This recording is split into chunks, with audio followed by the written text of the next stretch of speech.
Throughout Siege's evolution, operators have gone through huge changes that have resulted in the meta being forever altered. During this evolution, most operators will have their time to shine in the meta, but the operator we're talking about today has received few balancing changes to help them out, and throughout their entire life they have stayed at the bottom of the pick rate charts. So follow me as I tell the story of Siege's weakest attacker. I hope you all enjoy. Now, for the sake of today's story, we must go back to Operation Vector Glare, what is regarded now as one of Siege's worst seasons. And trust me, this season was extremely disappointing for a wide variety of reasons. The first reason is because instead of releasing a new ranked map this season, Ubisoft decided to release a deathmatch exclusive map called Close Quarters. This should have been replaced by a map for ranked, or at the very least a small map rework should have been released alongside it, since the arcade mode is by no means the primary way people play the game. But at the end of the day, this would have been fine if the other additions and changes could hold up their weight. But unfortunately, the rest of the season just simply couldn't. The addition of the shooting range was something people had been asking for years, and it was welcomed with open arms, but the fact that this season only had 2 minor balancing changes and no mid-season patch meant that people were heavily disappointed with the level of new content present. And what added on to this feeling is the addition of Sins as a new operator, who just so happens to be the subject of this video. The reason Sins was such a problematic operator, and the reason people were so disappointed, is because Sins was one of the weakest operators that Siege had ever added. Sins' gadget is the ROU projector. This gadget functions as a wall of smoke that can be used to cover your team for a plant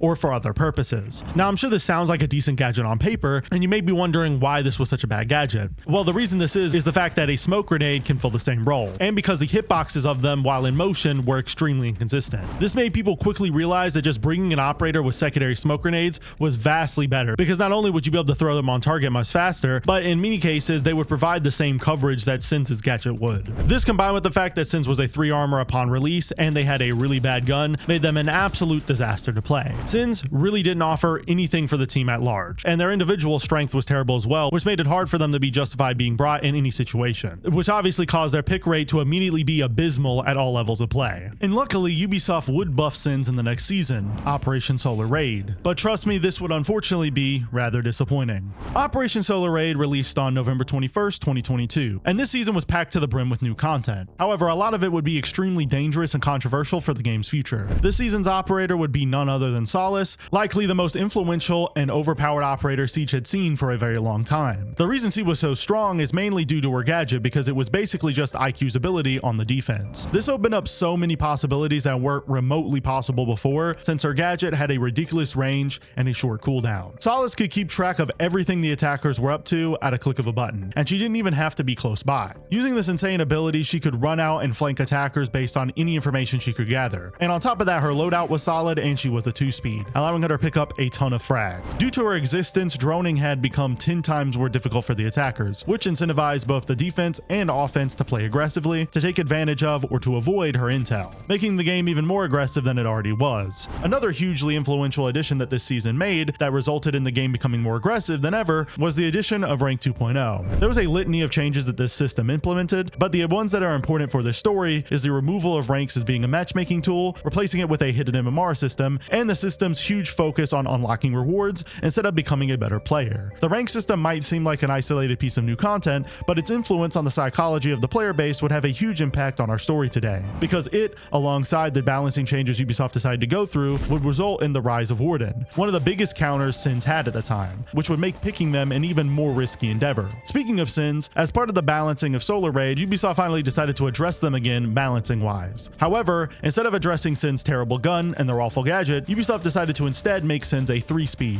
which was definitely a buff, but it realistically did nothing to help Sins in the long run, considering their weapons were still one of the worst in the game and their gadget was still extremely clunky and niche. I don't know what Ubisoft thought this change was going to do, but it obviously had no real effect. And unfortunately for Sins, Ubisoft wouldn't make any further attempts to give them any significant changes until the following year with the release of Year 8 Season 3, also known as Operation Heavy Metal. Operation Heavy Metal released on August 29th, 2023, and with it came some great new content. The operator we got in the season was Ram. She was an operator designed to compete with other vertical play operators, and her advantages was that her auto breaches allowed her to breach floors from safety. They produced a lot of sound that allowed her and her team to push without being heard, and she had a great loadout to back it up. For additional content this season, Ubisoft decided to release the Quick Match rework, which Ubisoft's goal with this was to make quick matches even faster. This rework made the prep phase much shorter, had reinforcements pre-placed for the defense, and because of this, it achieved its goal of making matches much faster. With the meta being in the place it was, this was not the right time to release this, and it made the playlist feel a lot less like a siege match. Same can be said for the unranked changes in this patch. Since Quick Match was being reworked, Ubisoft decided to change the unranked playlist entirely, basically making it the pre-rework Quick Match, meaning that there was no longer map bans, operator bans, or the ranked feel that the playlist used to have. A lot of players, including myself, enjoyed playing this playlist as a substitute for ranked, since it had the same rule set without the stress or worry of losing your rank. And Ubisoft decided to take all of that away for absolutely no reason. This aspect of the season may have been hated by most of the community, but the balancing changes in this patch, which just so happened to be the reason we are here for, were an overall positive. We saw the second half of the Grim buff added, a massive buff to Legion, making him nearly as strong as he was on launch, a shotgun rework to make their damage and destructive more consistent, Iana finally lost her frag grenades, and they nerfed Frost via her gadget rework. But the one change that had an effect on Sins was the massive buff to the POF9's recoil. This removed one of the multiple issues that the POF9 had, which is obviously a good thing, but it still wasn't enough to make the gun exactly viable,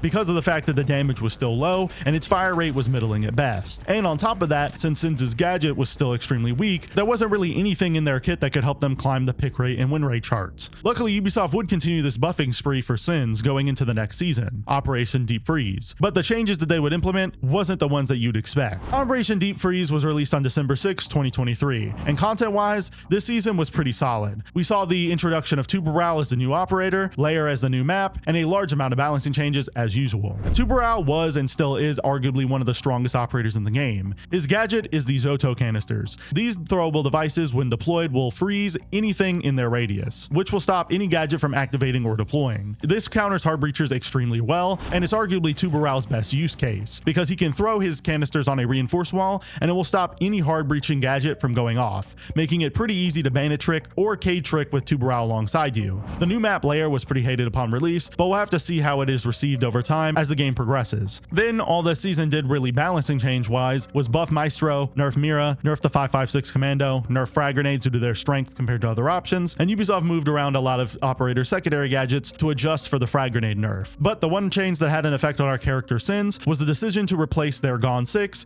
with frag grenades. This, along with the speed buff and the recoil buff to Sins' weapon, put Sins in a way better position to be a more aggressive character, and it definitely was a solid change. But since they still hadn't addressed the glorifying issues with their gadget, they still wouldn't see any significant changes to their pick rate worth noting. Luckily though, Ubisoft would take one more swing at buffing Sins to hopefully get them to a good position with the release of Year 9 Season 1. Whether this would be a miss or not is a different story. The release of Year 9 Season 1, or Operation Deadly Omen, was on March 12th, 2024. This season was a huge step in the right direction that left people excited as to what Ubisoft could do next. We saw the introduction of Deimos as the new operator and an absolute crap load of balancing changes and reworks. Deimos was and still is pretty strong due to his gadget, because at Deimos' fingertips, he has his Deathmark tracker, which reveals the location of the defender he chooses through walls, effectively giving Deimos wall hacks for the duration of the tracking. However, during the duration of the scan, Deimos' position is also revealed periodically, and he can only have his patented revolver out. Due to the difficulty of his gadget and the skill required to use it effectively while only using a handgun,